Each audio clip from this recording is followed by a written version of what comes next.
Today you are doing lesson 6.5, and this lesson is about graphing the square root function. So our learning target is to learn how to graph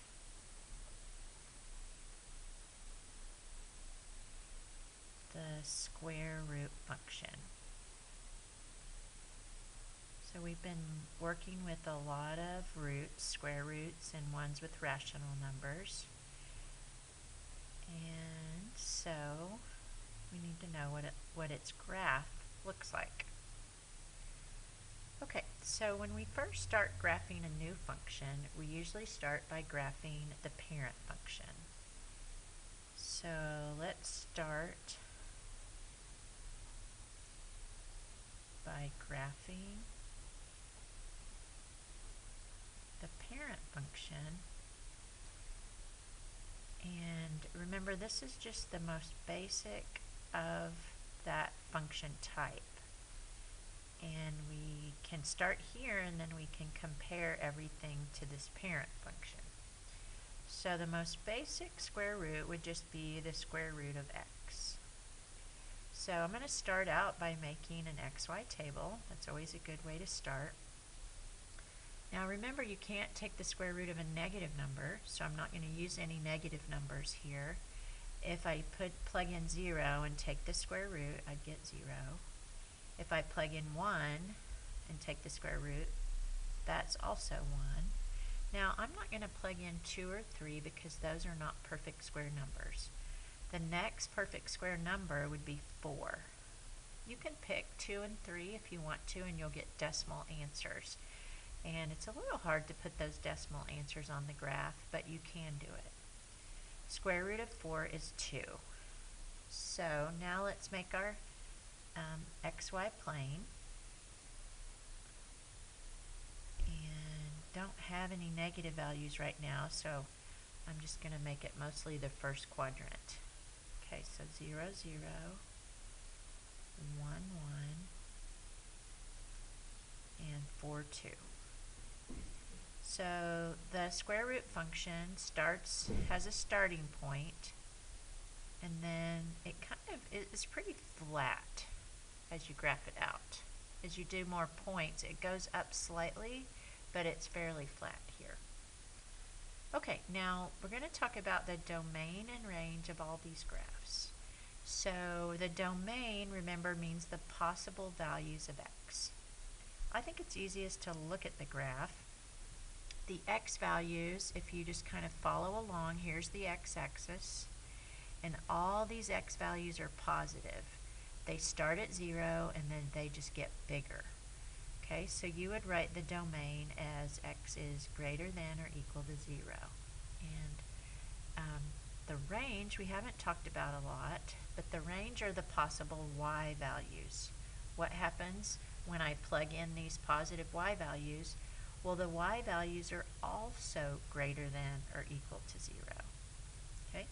Domain is always your inputs, your x values, and the range is always your outputs or your y values. Okay? Now these can change, and you might remember, let's do another example, a little tiny bit harder, but not much. What happens if I put a number like 2 in front of the square root? So we're going to make another xy table. If I plug in 0, the square root of 0 is 0 times 2 is still 0. If I plug in 1, the square root of 1 is 1 times 2 is 2. I'm going to jump to 4 again. Square root of 4 is 2, and 2 times 2 is 4. Alright, so let's make our graph again. See if we can notice what happens. So I've got 0, 0, 1, 2, and 4, 4. So what happens when there's a number in front? Whoops, I didn't plot this point right. Sorry guys. 1, 2 would be right here. It goes like this. It's like I took this graph and I stretched it or pulled it up. So that's what this 2 in front does to all your values. But you'll notice that the domain and range have not changed on this graph.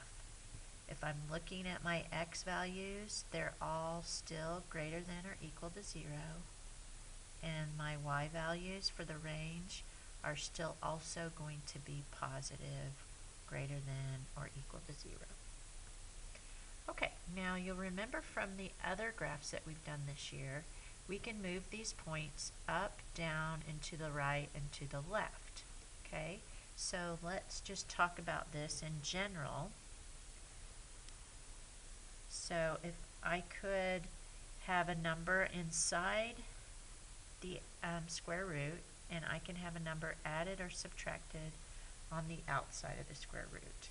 So remember, if it's on the inside and you subtract h, that makes all your points go to the right to that number, whatever the number h is.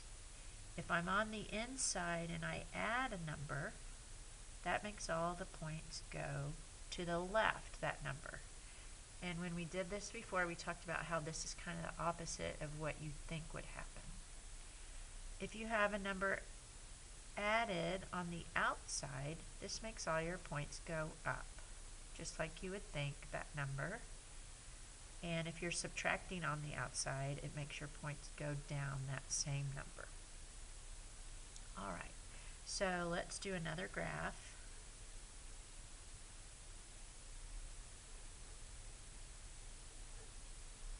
I've got a number in front, which remember is going to pull up the points.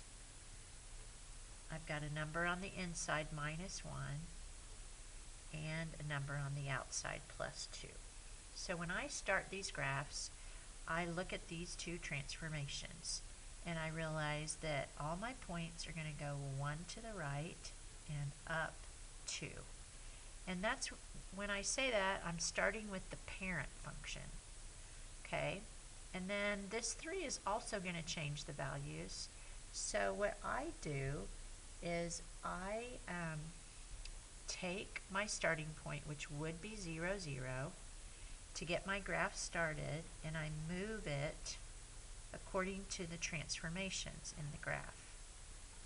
So I would have a starting point at 0, 0, but now I go 1 to the right and up 2.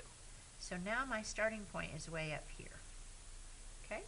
Alright, now to get some other points on my graph, this is where I start. I don't have this point. It kind of looks like I drew a point there.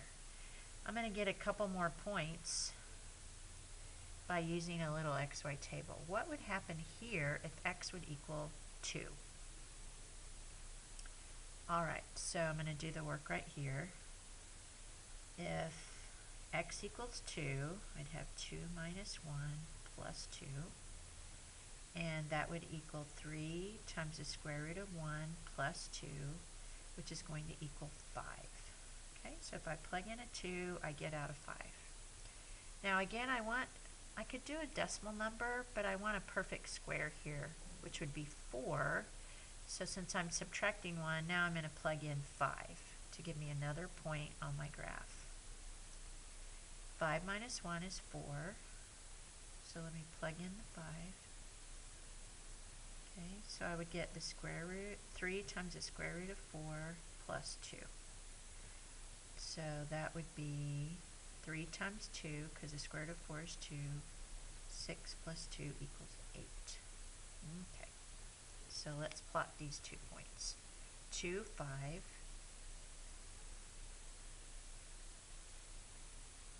And 5, 8.